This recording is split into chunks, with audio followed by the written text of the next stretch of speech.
السلام علیکم ورحمۃ اللہ وبرکاتہ نحمدہ ونصلی علی رسولہ الکریم اما بعد فاعوذ باللہ من الشیطان الرجیم بسم اللہ الرحمن الرحیم۔ تو الحمدللہ آج ہم یہاں موجود ہیں۔ میں آپ سب کو بنات الرشد کلاس میں ویلکم کرتی ہوں۔ سبحان اللہ، آج کلاس کا 137 ڈے ہے، یعنی ہم نے 136 ڈیز علم حاصل کیا ہے اللہ کے حکم سے، اور آج ہم کا 137 ڈے ہے۔ سبحان اللہ۔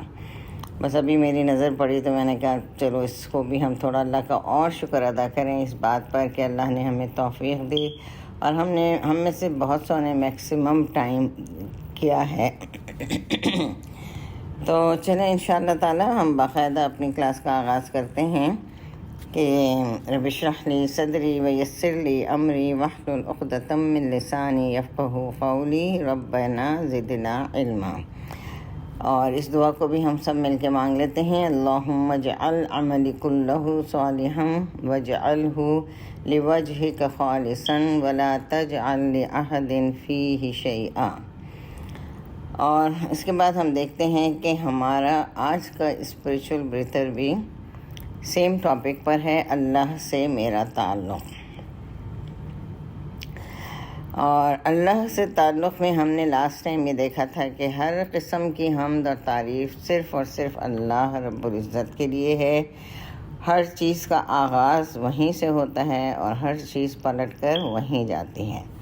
اور ہم نے یہ بھی دیکھا تھا کہ اللہ تعالی ہمارا خالق، مالک، مدبر ہے، اور اس نے ہمیں یوں ہی پیدا کر کے نہیں چھوڑ دیا، بلکہ وہ یہ دیکھنا چاہتا ہے کہ ہم میں سے بہتر عمل کر کے کون اللہ کے پاس جاتا ہے، اور ظاہر ہے کہ اسی بیس پر ثواب اور عذاب کا فیصلہ ہونا ہے۔ تو ہم نے لاسٹ ویک یہ دیکھا تھا کہ ہمارا جینا مرنا ہر کام اسی کے لیے ہے اور ہونا چاہیے، لیکن افسوس کے ساتھ کہنا پڑتا ہے کہ ہم اگر اپنے اطراف دیکھیں اور ہمیں بھی خود اپنے آپ کو بھی دیکھیں تو ہمیں اس چیز کی پرواہ نہیں ہے کہ ہمارا ہر کام اللہ کی پسند کے مطابق ہو۔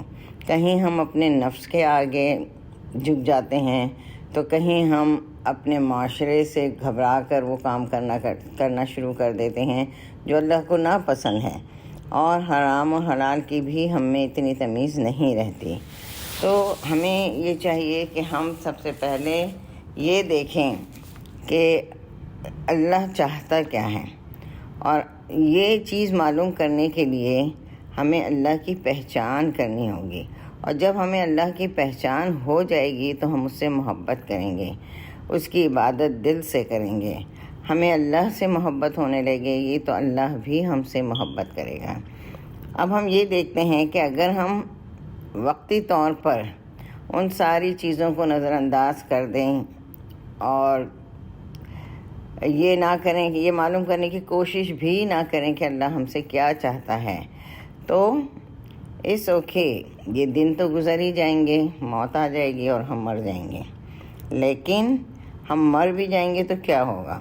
جیسے ہی ہم مریں گے، اور ایک دن تو مرنا ہے ہی، ہمیں ہمارے رشتہ دار جا کے دفن کریں گے۔ دفن کر کے وہ ابھی 4 قدم بھی نہیں ہٹیں گے کہ ایک فرشتہ ہمارے پاس آ جائے گا اور ہم سے سوال و جواب شروع کر دے گا۔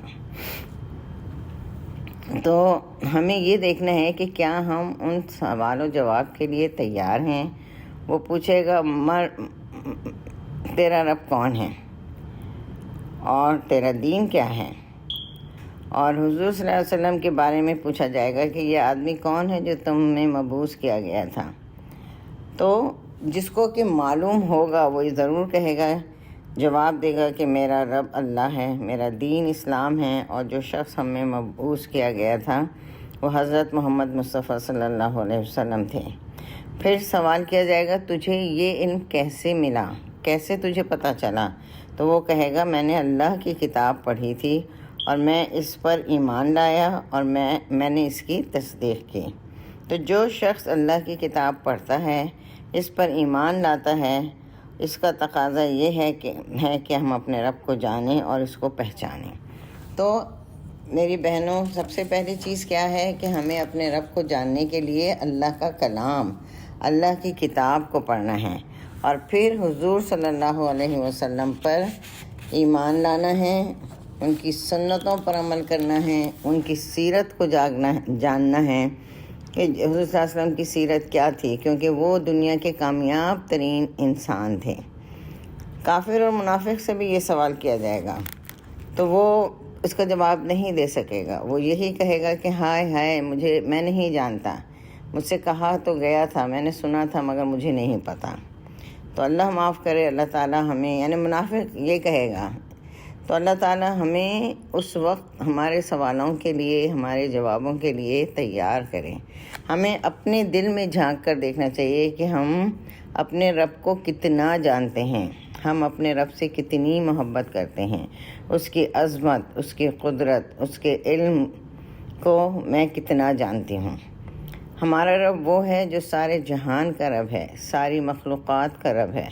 اللہ تعالیٰ فرماتے ہیں، بے شک تمہارا رب اللہ ہے جس نے آسمان کو، زمین کو 6 دن میں پیدا کیا، پھر وہ عرش پر بلند ہوا، رات کو دن پر اڑا دیتا ہے جو تیزی سے اس کے پیچھے آتا ہے۔ سورج، چاند، ستارے بھی اسی نے پیدا کیے اور یہ سب اسی کے حکم کے تابع ہیں۔ سن لو، پیدا کرنا اور حکم دینا اسی کا کام ہے۔ تمام جہانوں میں ہر چیز پر اسی کا علم چل رہا ہے۔ میرا رب بہت برکت والا ہے اور ہر چیز کا علم رکھتا ہے۔ گویا خالق بھی وہی ہے، مالک بھی وہی ہے، حاکم بھی وہی ہے، ہر چیز پر اسی کا حکم چل رہا ہے اور ہر چیز اسی کی تابع اور فرمانبردار ہے۔ ہمارا رب خالق ہی نہیں بلکہ رازق بھی ہے، اس نے ہمیں پیدا کر کے یوں ہی نہیں چھوڑ دیا۔ اللہ وہ ہے جس نے زمین کو رہنے کے لیے بنایا اور تمہاری صورتیں بنائیں اور اچھی بنائیں، تمہیں پاکیزہ چیزوں سے رزق عطا کیا۔ اللہ تمہارا رب بہت برکت والا ہے، اور اللہ وہ ہے جو تمام جہانوں کا رب ہے، وہی زندگی دیتا ہے اور وہی موت دیتا ہے۔ تو اسی کو پکارو اس حال میں کہ اسی کے دین کو خالص کرنے والے بن جاؤ۔ سب تعریف اللہ کے لیے ہے جو زمین و آسمان کا مالک ہے۔ اب ہم یہ دیکھتے ہیں کہ ہمارا رب نہ صرف ہماری زندگی کا مالک ہے بلکہ ہماری موت کا بھی مالک ہے۔ پیدا کیا، رہنے کا سامان مہیا کیا، رزق دیا، پھر ایک دن آئے گا کہ وہ ہمیں موت بھی دے گا۔ اللہ تعالیٰ سارے خزانوں کا مالک ہے، اور جب خزانے اسی کے ہاتھ میں ہیں تو ہمیں اسی سے مانگنا چاہیے۔ ہم اللہ کو پہچان جائیں تو ہمارا تعلق بھی اللہ سے مضبوط ہو جائے، پھر ہم اللہ ہی سے مانگیں، پھر ہم چاہے چھوٹی سے چھوٹی چیز کیوں نہ ہو، ہم اللہ ہی سے مانگیں اور ہم دنیا سے بے پرواہ ہو جائیں، اور ہم کو پھر دعا بھی کرنا آ جائے، ہماری دعاؤں میں بھی قوت آ جاتی ہے۔ اللہ تعالیٰ فرماتے ہیں، کوئی چیز ایسی نہیں جو ہمارے خزانوں میں نہیں، لہٰذا ہمیں صرف اسی سے مانگنا چاہیے۔ ہمارے مانگنے میں کمی ہے، اس کے دینے میں کمی نہیں ہے۔ اب ہم یہ دیکھتے ہیں کہ اس نے 4 چیزیں اپنے ہاتھ سے بنائی ہیں، باقی ساری چیزیں کن کہہ کر بنائی ہیں، اور ان 4 چیزوں میں عرش، آدم علیہ السلام، قلم اور جنت عدن یعنی جنت کے باغات۔ اب ہم یہ دیکھتے ہیں کہ ان 4 چیزوں کو اللہ تعالیٰ نے اپنے ہاتھ سے بنایا ہے۔ عرش ہم سب جانتے ہیں، آدم علیہ السلام ہم سب جانتے ہیں، اور آدم علیہ السلام کو اللہ تعالیٰ نے علم پر فوقیت دی تھی۔ وہ قصہ آپ کو شروع کا یاد ہوگا کہ جب فرشتوں سے پوچھا گیا تو انہیں کچھ نہیں معلوم تھا، اور آدم علیہ السلام نے ساری چیزوں کے نام بتا دیے تھے۔ اس کے بعد جو اہم چیز ہے جس کو میں پن پوائنٹ کرنا چاہتی ہوں وہ ہے قلم۔ اور قلم کو بھی اللہ چاہتا تو کن کہہ کر بنا سکتا تھا، لیکن اللہ نے اپنے ہاتھ سے بنایا، اس وجہ سے کہ ہمیں اس کی اہمیت کا اندازہ ہو۔ اور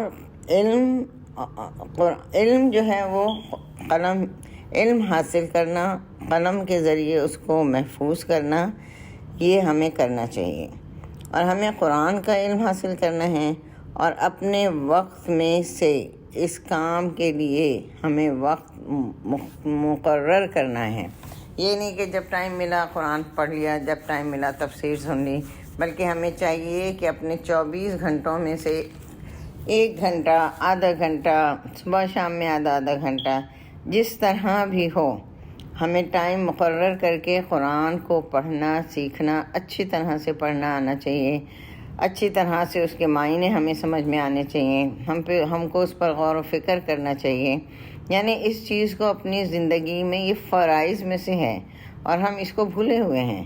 ہم بس جب دل ہوا پڑھ لیا، جب دل ہوا نہ پڑھا۔ تو بہنوں تہیہ کر لیں کہ آج سے ہم نہ صرف قرآن کو پڑھیں گے، الحمدللہ آپ آتے ہیں کلاس میں، ریکارڈنگ آتی ہے، اس کو دوبارہ سنیں، اس میں سے پوائنٹس نکالیں کہ ہمیں کیا کرنا ہے۔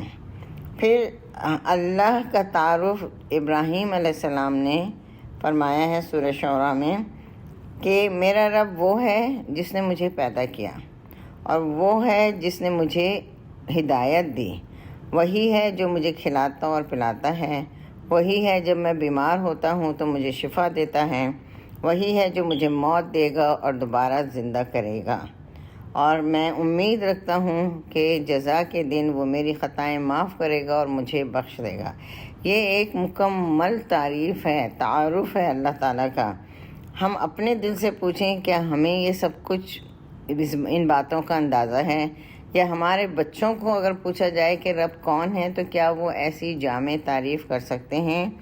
بہرحال اس تعریف کو ہم کو اپنے پاس بالکل اپنے آپ سے دہرانا ہے، اور ہمیں اللہ ہی سے دعا مانگنا ہے کہ اس رب نے مجھے پیدا کیا ہے، ہمیں ہدایت بھی اسی سے مانگنی ہے کہ یا اللہ ہمیں ہدایت دے، دین اور دنیا دونوں میں اسی سے۔ اگر ہم بیمار ہوں تو اللہ ہی سے شفا مانگنی چاہیے، اگر ہمارا کوئی کام نہیں ہو رہا ہے تو ہمیں اللہ ہی سے مانگنا چاہیے، اور ہمیں اللہ سے تعلق ایسا پیدا کرنا چاہیے کہ ہم دل ہی دل میں چپ کے دن رات سوتے جاگتے اللہ سے باتیں کرتے رہیں، اپنی ہر تکلیف کو ہم اللہ سے بیان کریں۔ ہم فون اٹھاتے ہیں، لوگوں کو بتاتے ہیں، لوگوں سے اس کا حل پوچھتے ہیں، نہیں، ہمیں حل بھی وہی بتائے گا، ہماری تکلیف کو بھی دور وہی کرے گا جس نے ہمیں پیدا کیا ہے۔ اور آج سے ہم اس چیز کو اپنے اوپر لاگو کر لیں گے کہ ہمیں قرآن کو پڑھنا ہے، اس کو وقت دینا ہے، اس کو سمجھنا ہے، اس کے ساتھ عمل کے پوائنٹ نکالنا ہے، اور ہمیں اپنی ہر دعا، ہر چھوٹی سی چھوٹی چیز صرف اللہ سے مانگنی ہے۔ اور دعا ہم نماز میں بھی کر سکتے ہیں، دعا ہم لیٹے لیٹے بھی کر سکتے ہیں، دعا ہم کام کرتے کرتے بھی کر سکتے ہیں۔ بس یہ سمجھیں کہ اللہ سے لا لگا لیں۔ جب اللہ سے تعلق پیدا ہو جائے گا تو انشاءاللہ ہمیں اللہ سے محبت ہوگی، اللہ کے رسول سے محبت ہوگی، اور پھر اللہ بھی ہم سے محبت کرے گا انشاءاللہ۔ اس بات پر میں اپنی بات کو ختم کرتی ہوں، انشاءاللہ تعالیٰ اس دعا کے ساتھ کہ اللہ تعالیٰ ہمیں اپنا بنا لے اور ہمیں وہ کام کرنے کی توفیق دے جس سے اللہ تعالیٰ راضی ہو جائیں، جس سے ہمارا تعلق اللہ سے ہو جائے، جس سے ہم اللہ کو پہچاننے لگیں۔ آمین ثم آمین۔